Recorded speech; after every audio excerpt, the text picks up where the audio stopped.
Welcome back to another episode here on your Digital Makeover. My name is Jerry Lee Colbert, and in today's episode, I want to go over this cool little template that I've been creating for myself, really, and I'll be releasing that soon, sometime this year. I'm still working out some things, but here it is right here on the desktop. It is a template for Notion for a life planner. Now, if many of you all have been watching my episodes for a while, you know that I am a big fan of TickTick, and I still am. However, I'm not using TickTick anymore. And you're like, what? Yes, that's correct. I'm not using TickTick anymore. I wanted something that would be an all-around one system, and I've tried Notion before, to be honest with you. I've tried Notion to get it to bend to my will, especially around recurring tasks, and Notion is not really that great at recurring tasks. But when I actually look at all my tasks, are recurring tasks really moving my life forward? No, not really.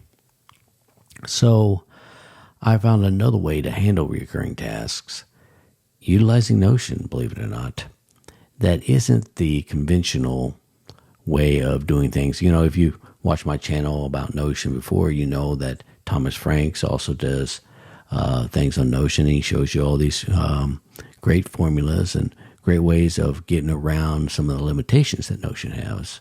And one of the limitations is, of course, recurring tasks. And those recurring tasks, he's come up with this formula where when you get that task completed for a day, it moves it to another day. And that's all fine and dandy, but it sucks when it comes to what? Scheduling, right?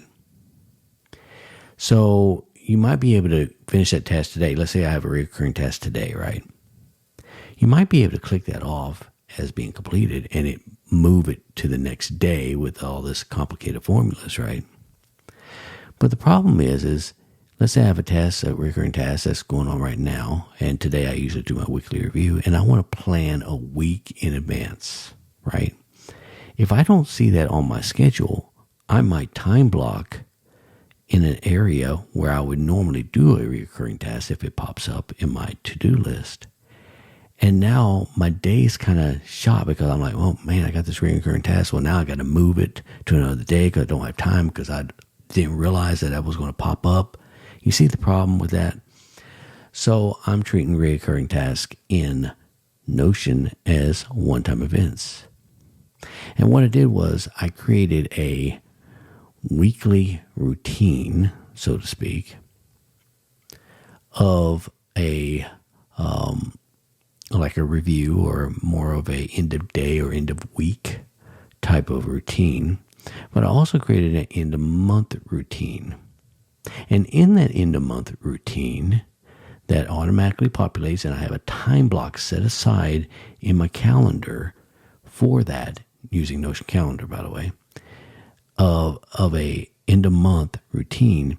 And when I go into that end of month routine, I have it set up where I have all of these tasks, these recurring tasks, set aside to go ahead and drag them into my calendar of my tasks in Notion for that next month, for the following month, basically. And therefore, I schedule them all throughout that month because usually I don't really schedule more than a month out. And if I do, it's okay because usually by the time I get to that month, I can rearrange some things, but at least I know my tasks are there to be rearranged. And I'm not shocked or surprised by some recurring tasks that I didn't even think of would occur, right? So in this life planner, I have created it based upon the Para system, but it goes a little bit further maybe than Para. And I might restructure the name here in Para. I might call it something else, maybe GPA, like you're getting a GPA in your life, right? Based upon goals, projects, and areas. Now, of course, resources, they are going to still be basically, all your notes and everything else that's going to support your areas, projects, and goals. But without a goal, you're just wandering around aimlessly throughout life, just wandering around wherever the wind takes you, right? But what I figured out is that by creating something like this, goals, projects, and areas, I can focus mainly on getting things done. And that's what's important. Since I implemented this system, now I want you to pay attention to this. Since I implemented this in my own life at the beginning of this year, I have accomplished more than I ever have in the last decade, just in the last couple of months. And you might say, well, how is that possible? Well, by having this structure, and I'm sure any other structure probably would work depending on your needs or what have you. But I was able to write and publish this book on Amazon. Write and publish this book on Amazon, utilizing the system that I created that's loosely based on Para, but it's helped me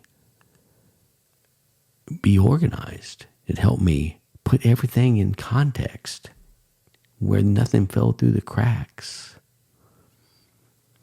And so I was able to write and publish it. It's now live on Amazon just a couple weeks ago, and I got another book coming out on April 15th. I've never been able to do that before. I've always wanted to write a book. Now, of course, back in the early 2000s, I did write a book called A Day's Journey. It was a fiction book, but I've always wanted to write a book, for the last couple of decades and put it on Amazon and see what happens, right, with it. And I finally was able to do it and put it all together and have a nice little system in place, utilizing it. And how did I do that? Well, it's not really a personal project, as you see here, my projects that are in focus, but it was a book creation pipeline that I created right here. And this will all be included in the template that I release later on this year. And I also was able to do the live CCM. I also have a music production pipeline. I also have my photography job pipeline. So I have all these different projects that are in focus. I have tasks that are here on my homepage. I have this nice little information center here. I have my routines and checklists here, right? I have all of these different things here on my homepage of Notion that helps me stay organized. Conversely, I also have Notion calendar here set up to be with my calendar that's on Google, since Notion has Google calendar integration. But I also have iCloud hooked up to that, and it all feeds through to my Notion calendar. I also have my Notion tasks here and my day job task here, so it all is in one area. So I'm not saying, hey, I wonder, do I have something planned for the hotel that's going to interfere with that time? No, I don't have to wonder anything. Everything's right here in one area for a nice bird's eye view of my week that's coming up.